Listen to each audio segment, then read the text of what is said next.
Hello' মা, কি হ'ল? কেলে ফোন কৰি থাকোঁ? ভাত কিমান বাৰ ক'ম, সৰু ল'ৰা নহয়, ভাত খালোঁ মই। আৰু একেটা প্ৰশ্নকে মাক কিমান বাৰ কৰা?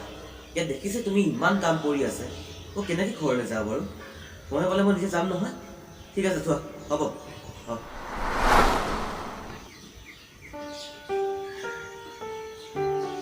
অভি, তোৰ সৰু কথাবোৰ মনত আছেনে?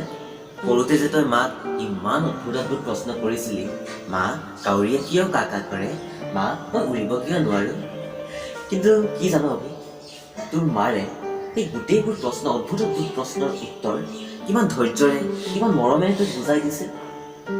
কিন্তু এতিয়া আজি তোৰ কথাখিনি শুনি এনেকুৱা লাগিছে যেন তোৰ মায়ে ভুল কৰিলে।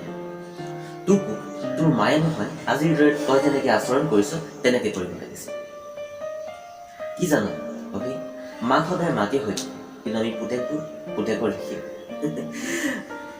এটা কথা জানো অভি, তই মাৰৰ দৰে হ'ব নালাগে, কিন্তু তই মাকক এতিয়া দুখ দিব নালাগে। তহঁতি সুখটো দিব নোৱাৰ, কিন্তু কমচে কম দুখ নিদিবতো তহঁতি পাৰ।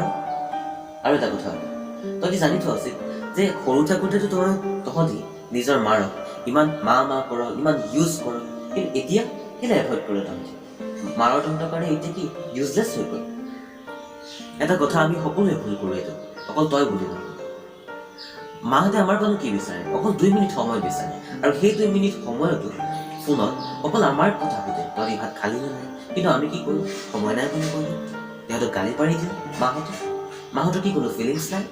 আৰু এটা কথা, তই কিনো ইমান ডাঙৰ কাম কৰি আছিলি, ফেচবুকে চলাই আছিলি, তই মাৰ লগত ধুনীয়াকৈ কথা পাতি ল'ব পাৰ। জাননে, সেই 2 মিনিট সময়ে তোৰ মাৰক গোটেই দিনটো কিমান হাঁহি ফূৰ্তিৰে কটাব পাৰিলিহেঁতেন। তহঁতি ক'ত বুজিবি? আচলতে কি জানো, ভুল তোৰ নহয়, ভুল মাৰৰ।